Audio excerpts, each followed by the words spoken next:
Hello and most welcome to 1596 of the Heidegger series.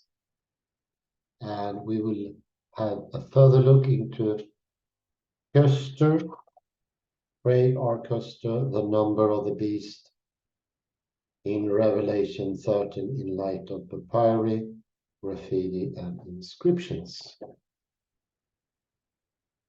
Very good. And we are a bit into the article. In my printed version, it is page 3.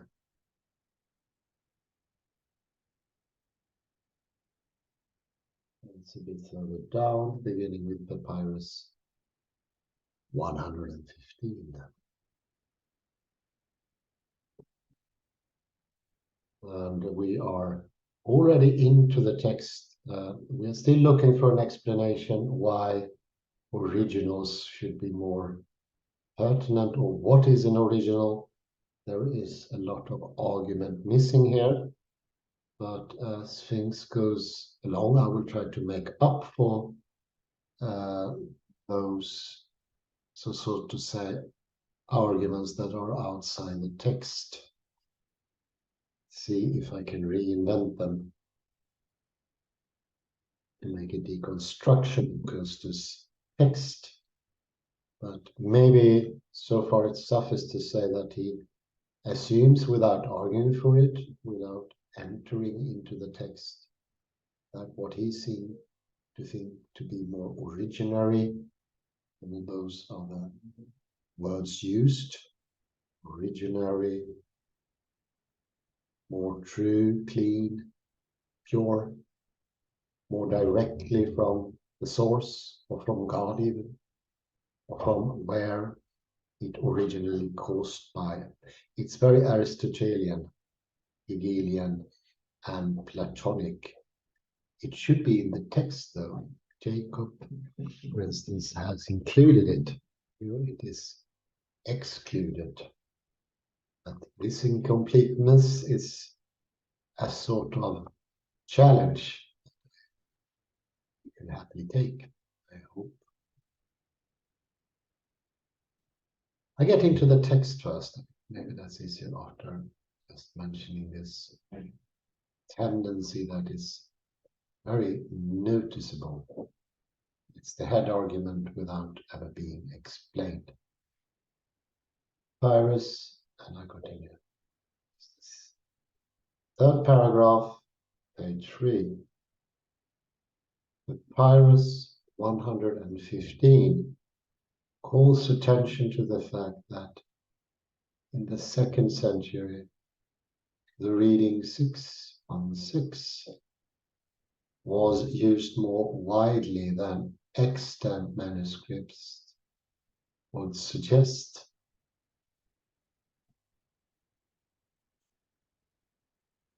Irenaeus insisted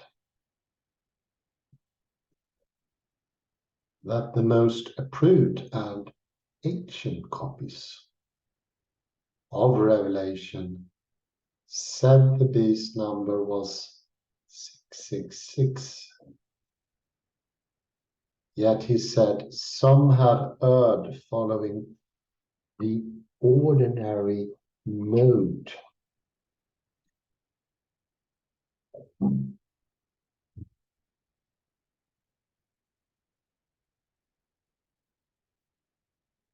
of speech and have vitiated the middle number in the name, deducting 50 from it, so that instead of 6 decades, they will have it that there is but one. And here we have it, the most approved and ancient copies of Revelation. Here we have the Platonic tendency in at least indicated. I will just grab my pen here. Sorry for that.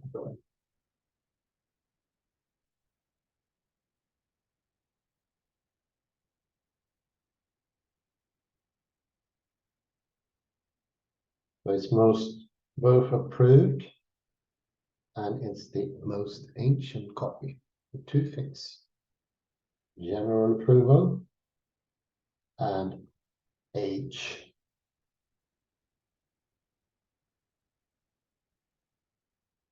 By the time Irenaeus wrote, the reading 616 had circulated widely enough that certain unnamed others consider the erroneous and spurious number to be authentic. And there we have it.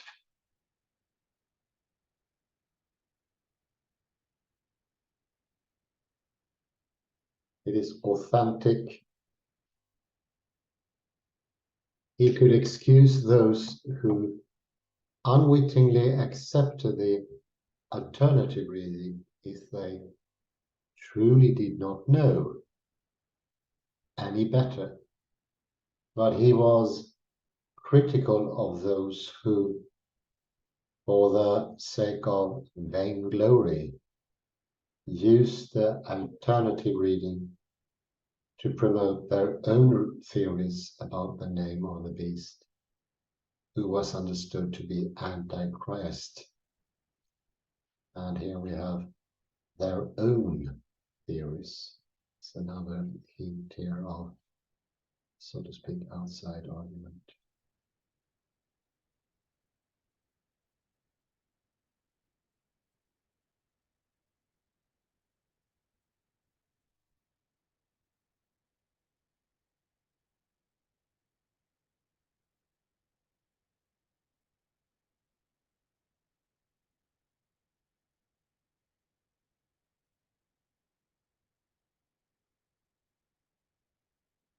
Irenaeus depicts a social context in which he thinks the original reading 666 was changed to 616 through an error in copying.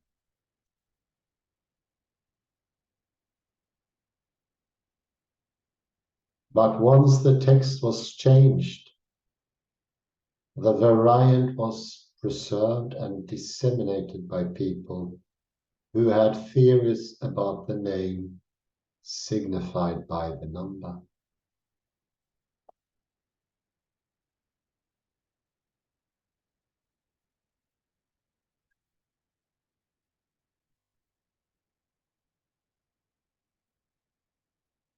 The popularity of the alternative text was linked to the plausibility of its interpretation.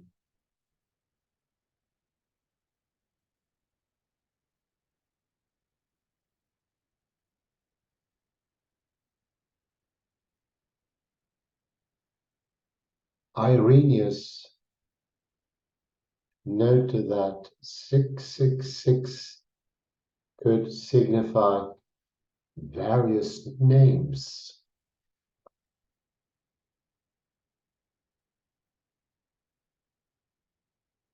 As example, he noted Euanthus, Latinus, Titan, but he could not commend any of the names with certainty.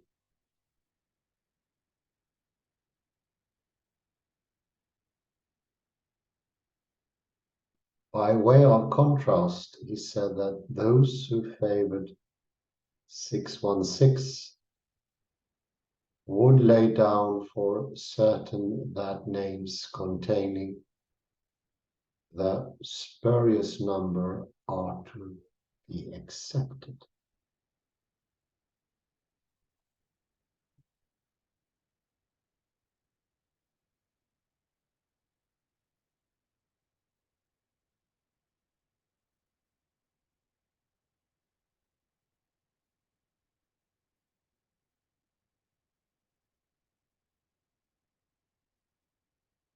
In the categories of textual criticism, Irenaeus wrote in a social context where 666 was the more difficult reading.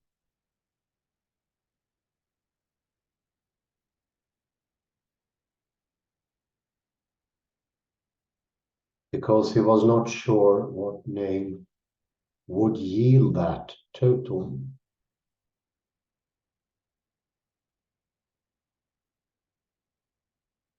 The variant 616 was apparently the easier reading because some people had definite theories about its meaning.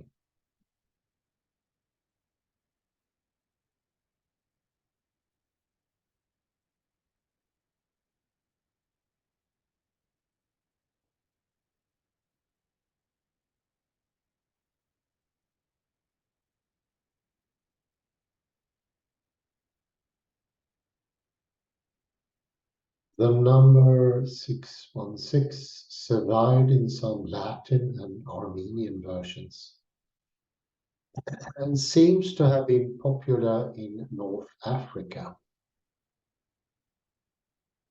The Liber Genealogus is a chronology that stems from North African Donatist circles in the 5th century. And it offers a definite interpretation of 616.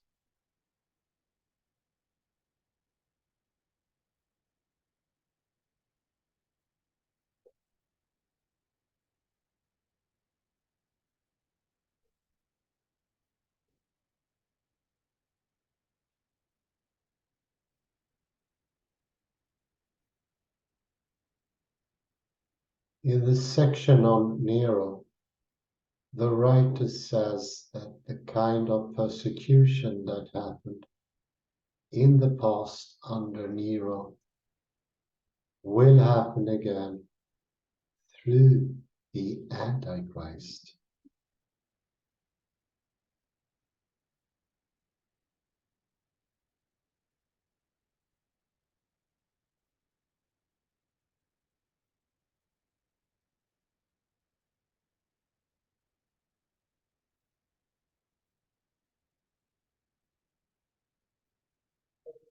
He then shows how the numerical values of the letters in Antichristus can equal 1, 5, 4.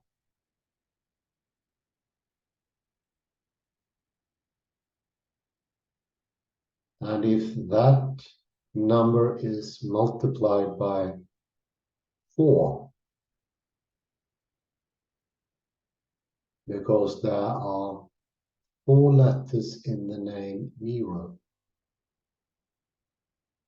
it equals 616, which he takes to be the authentic reading of Revelation.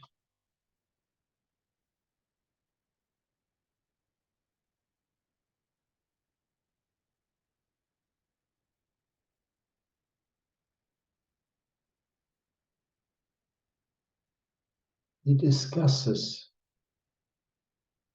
the proposals of other writers whose theories yield the alternative total of 666. But he insists that 616 is the superior reading of the passage in Revelation, in part because he could see how the number fitted a theory that linked the Antichrist to Nero.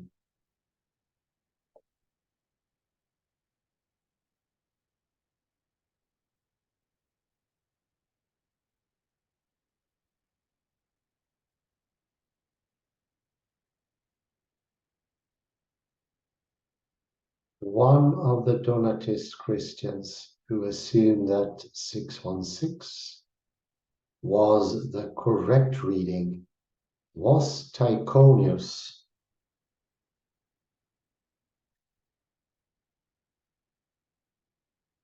whose commentary on Revelation was widely used in antiquity.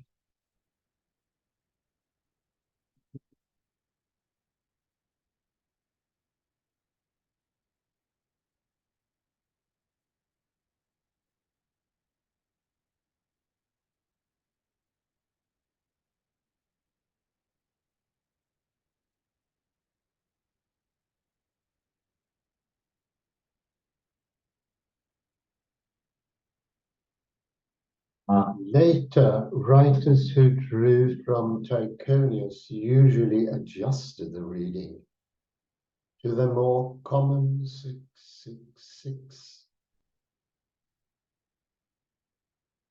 But the alternative still appears in Caesarius of Arles,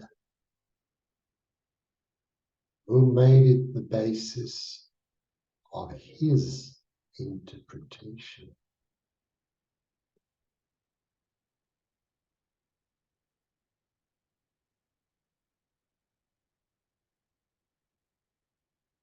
He said that when Revelation referred to the number 616 as the number of a man,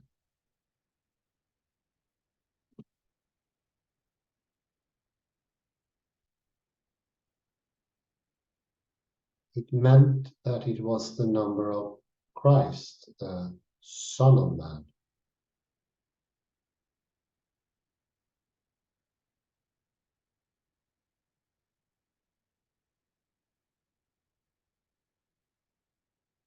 He pointed out that in Greek, the number 616 was signified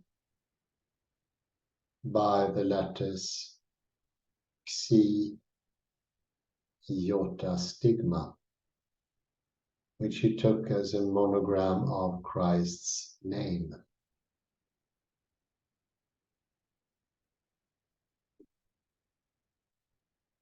He apparently mistook the final stigma for a final sigma.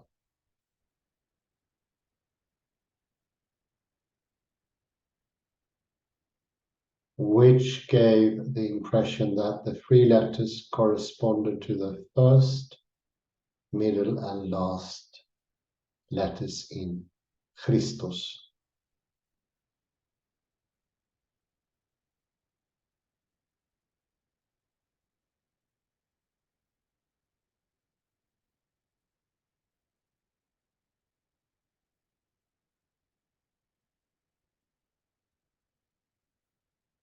According to Caesarius, the church rightly held Christ's name in reverence, but the heretics, who were followers of the beast, also invoked Christ's name for their own false teachings.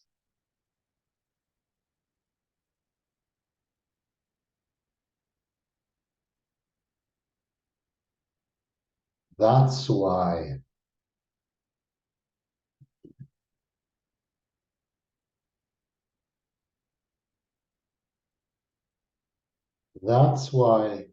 he thought Revelation depicted Christ's number 616 being used for the beast. The preservation and interpretation of the text were interrelated.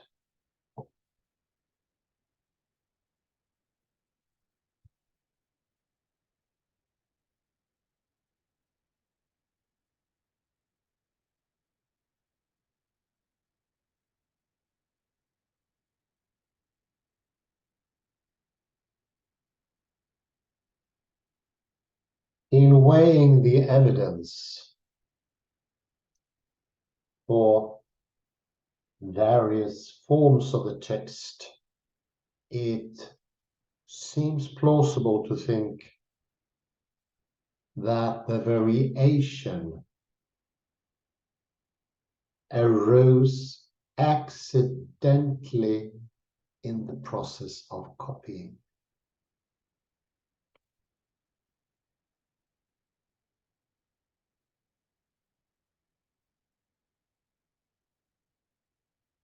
In manuscripts where the number was written in alphabetical signs, a copyist could have inadvertently changed the middle letter she to an iota, or it could have been vice versa.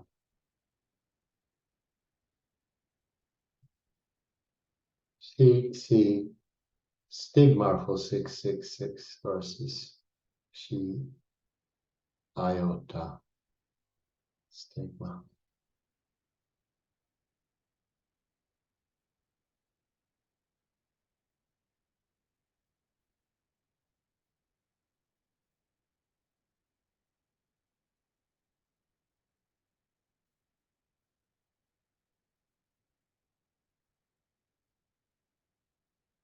It could also be that a change was made intentionally.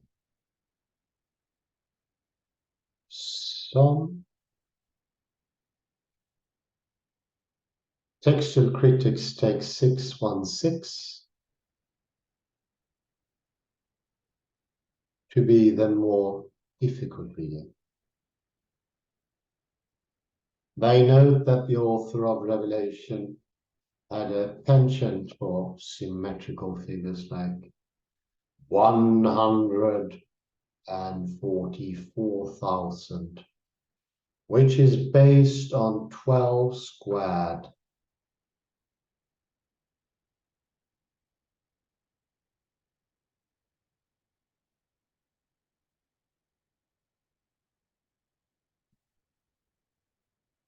So a copyist could have changed the original 616 to 666 in order to make the number fit that pattern.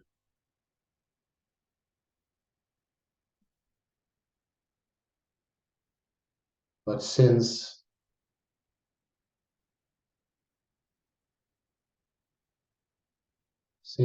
one can find names and titles that yield a total of 616 using gematria, the number could be considered authentic.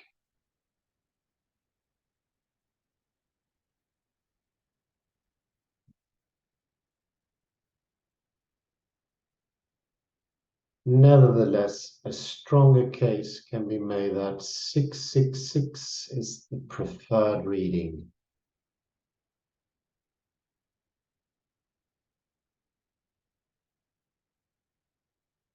As noted above, Irenaeus wrote in a context where 666 seemed to be the more difficult reading,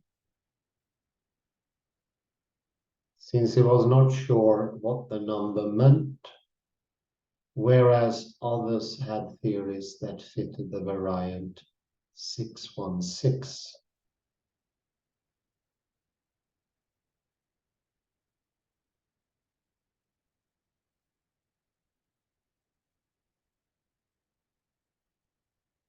In the literary context of Revelation itself, there's a clear contrast between the followers of the beast and the followers of the Lamb.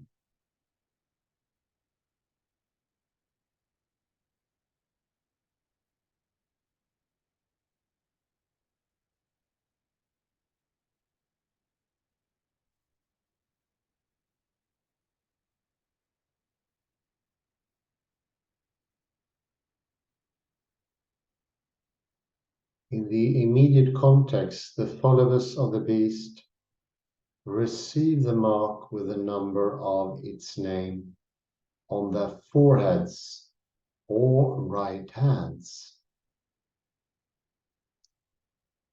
while in the next verse readers are reminded that the followers of the Lamb have his name, and his father's name on their foreheads.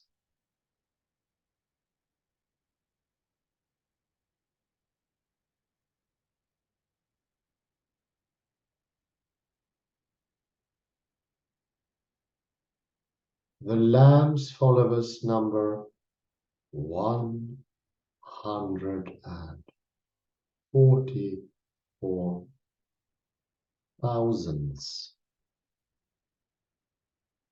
which is 12 squared times 1,000.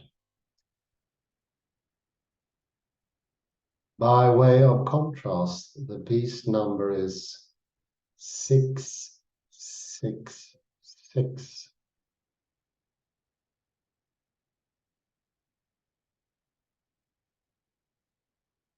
It is based on 12 halved, which is 6.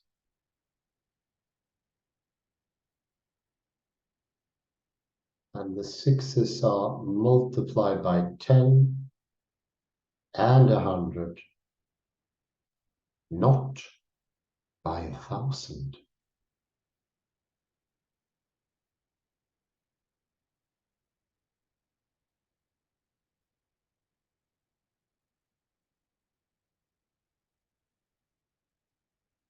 The impression is that being marked with the beast's 666 is a debased alternative to belonging to the Lamb's 144 thousands.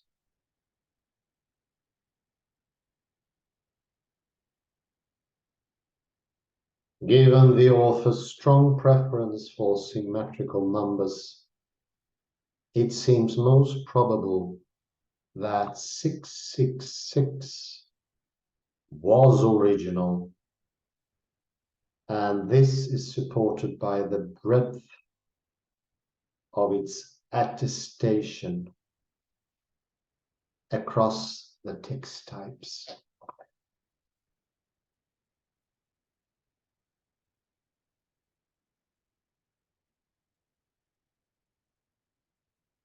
If the variant was due to an intentional and not accidental change, it may have come from a copyist who could not think of a name that equals 666, but could think of one that yielded 616, which led to the altering the text to support the theory concerning the name.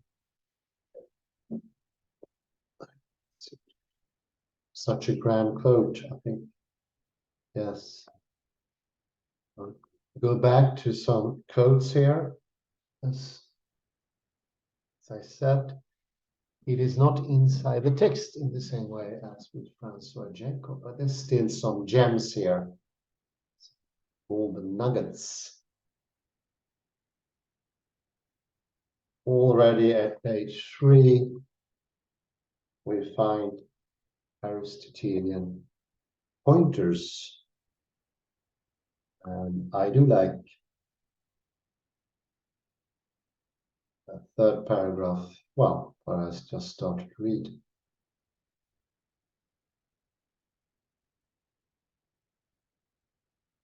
And the second sentence of that third paragraph, Irenaeus insisted that the most approved, commonly approved, sign for, and that is very close to the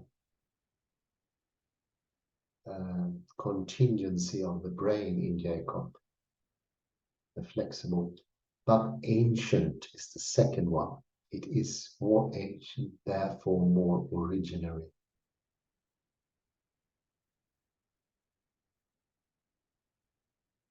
And a bit further down, there is another marvelous sight. By the time Irenaeus wrote, and then we go to and not that certain unnamed others in citation mark, which is not coincidental, consider the erroneous and spurious number to be authentic. It was both erroneous and spurious.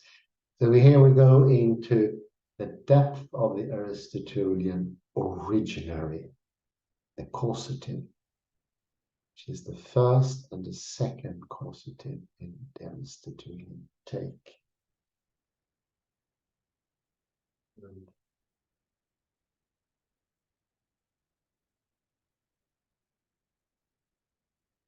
And for the sake of vainglory, here we have a point to use the alternative reading to promote their own theories about the name of the beast who was understood to be the Antichrist. Their own theories, they subjectivize. Here, Jacob is not as harsh as Monod. Monod claims that any thinker, scientist, or any human being that promote their own theories for their own subjective want are almost evil, almost 666. He said he eradicated himself, Monod that is, before he started his scientific career. This is very paralleling. And here we have Aurelius depicts the last paragraph, sorry, so many quotes, trying to get them together to build a carpet of the argument that he's referring to, which is not in his slide. Irenaeus depicts a social context in which he thinks the original reading 666 was changed to 616 for an error in copying or entrat DNA and the error of copying in Jacob. It is coming from the same Aristotelian / Platonic Hegelian source. It's very specific. And how that mutated gene or non-working gene will continue to survive, to defile. I go over page 4.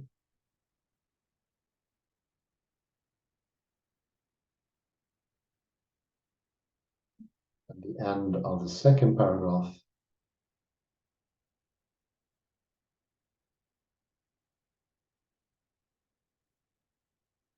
he discusses the proposals of other writers whose theories yield the alternative total of 666, but he insists that 616 is the superior reading. It's better somehow of the passage in Revelation, in part because you could see how the number fitted a theory that linked the Antichrist to Nero.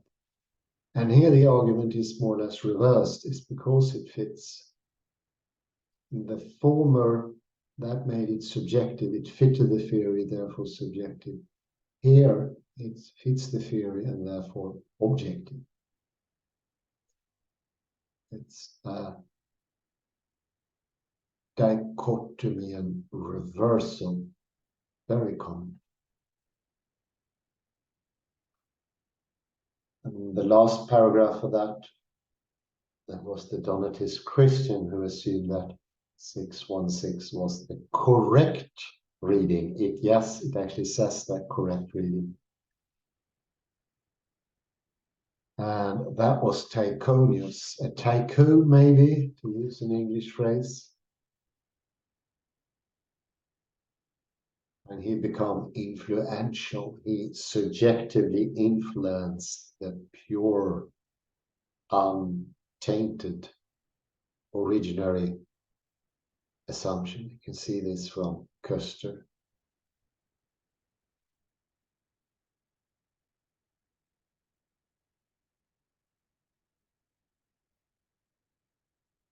And we have a couple sentences more, basis of his interpretation. I think that is chosen by intention, interpretation. It's subjective take on it, interpreted.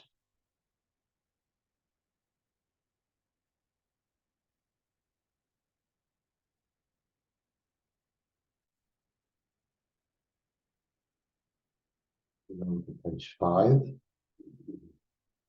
beginning from the top, page 5 directly.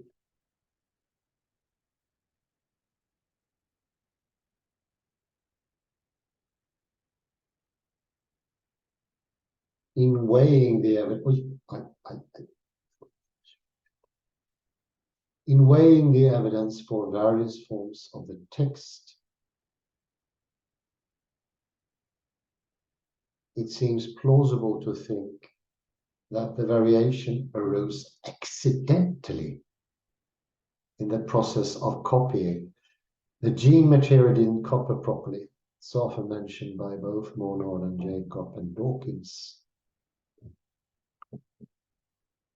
It's in the copying process the thing is happening. And now we can get these tidbits that are not in the text where it should be actually, where the whole argument should have been built up.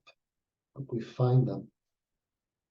And it's copying is the word. It wouldn't have been used otherwise if it weren't for Aristotelian approach.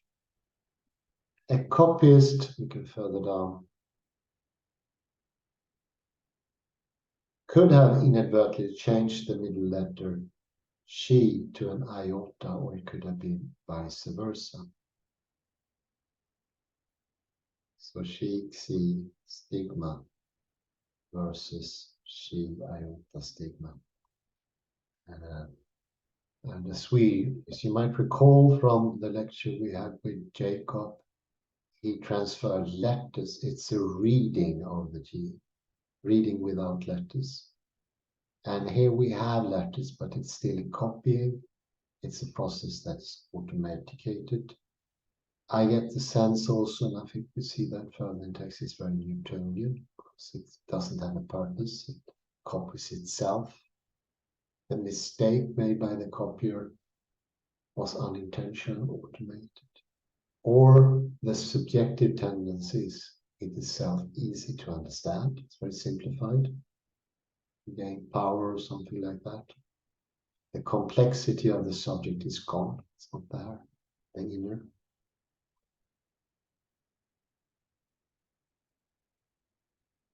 And then we had to go a bit further down. There is sort of a blank of sides. Go all the way down to the end of the page.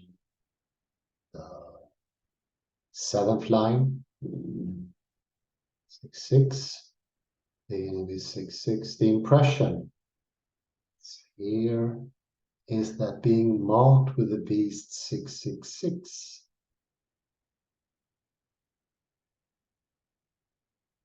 It's the impression before there.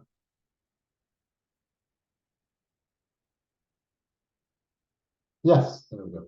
Is that being marked with the beast 666 is a debased alternative, not as good. It's marginalization happening in front of our eyes to belonging to the Lamb's 144 thousands. Given the author's strong preference for symmetrical numbers, he has that preference. He's not aware of it even.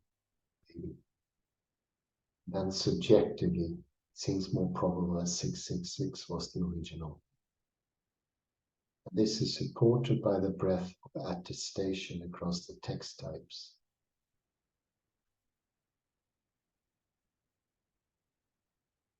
Then jump down to, it may have come from a copyist again. We have the same as Jacobs, this copying going on here.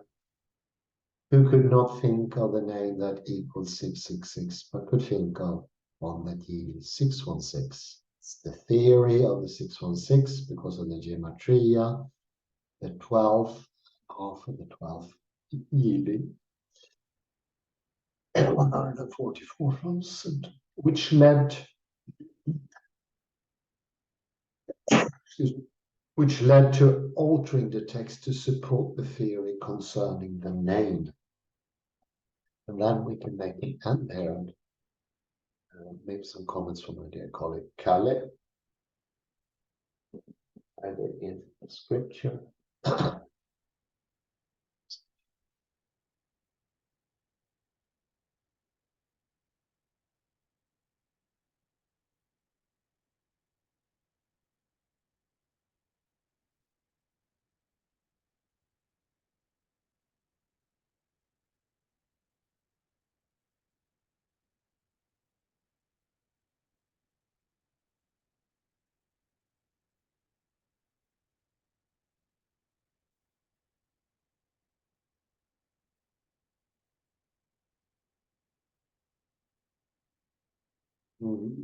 Wow, very interesting. Lectio difficile porture. Lectio difficile porture, excuse for my pronunciation, is a main principle of textual criticism, where different manuscripts conflicts on a particular reading. The principle suggests that the more unusual one is more likely than the original one. The presupposition is that scribes would more often replace odd words and hard sayings with more familiar and less controversial ones than vice versa. Lectio difficile porture is an internal criterion which is independent of criteria for evaluating the manuscripts in which it is found. And that it is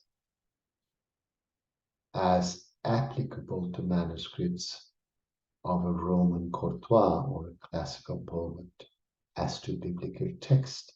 Most interesting. Here we have another type, a reversal where the more unusual becomes the more originary. Very interesting. And I also see the urtext later on. The originary force. Yes, when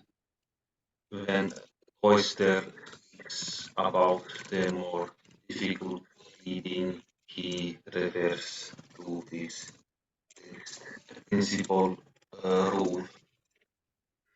So when Koester speaks about the more difficult reading, he refers to this text principle rule.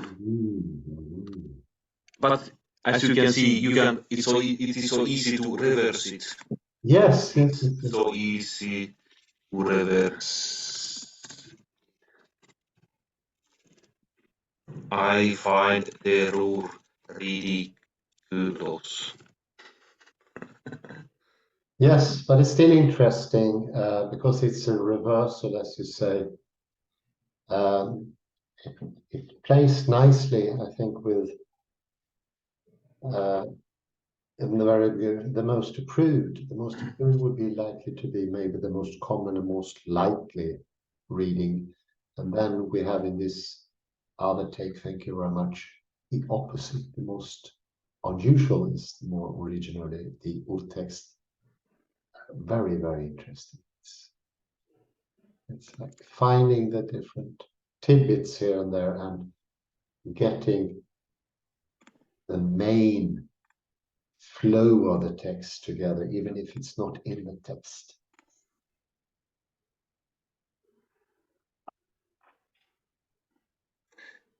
And let me see.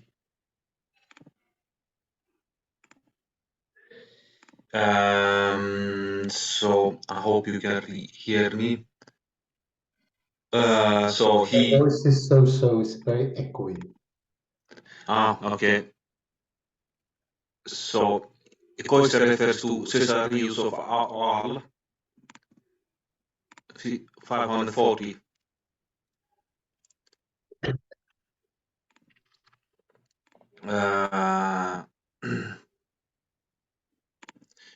He apparently mistook the final sigma for the final sigma which give the impression that the three letters corresponds to the first, middle, and the last letters of Christos.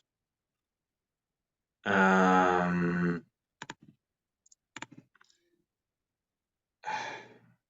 me see. So Koester thinks he knows better than what is his name? Cesarius Oal.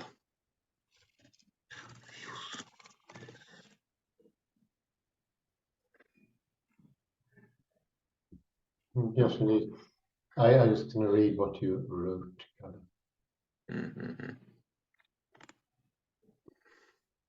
So Koester thinks he knows better Greek than the Cesarius of Iron. He apparently mistook the final. He knows what he mistook for a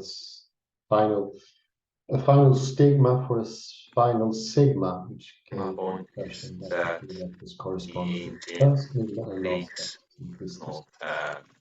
Drawn a clear distinction between a stigma and sigma. The same pronunciation. Indeed. They would not. My point is that the ancient Greeks would not have drawn a clear distinction between a stigma and sigma. So you mean they were intermingled, used? Yes. In the same word, even maybe? Yes, involved. Very interesting. And that was a very technical point. It was a very technical point, yes, of course, but still interesting with the reversal. And I think it's pertinent that stigma and sigma were used exchangeably in that time, and it's still used, so to speak, by the author or the thinking stream of today in a logocentric fashion to get support. But it's more technical, yes. Of course, it's more technical. According to all, also Christ and the Antichrist are interwoven. Okay. Read. We want us hit the other here. And here.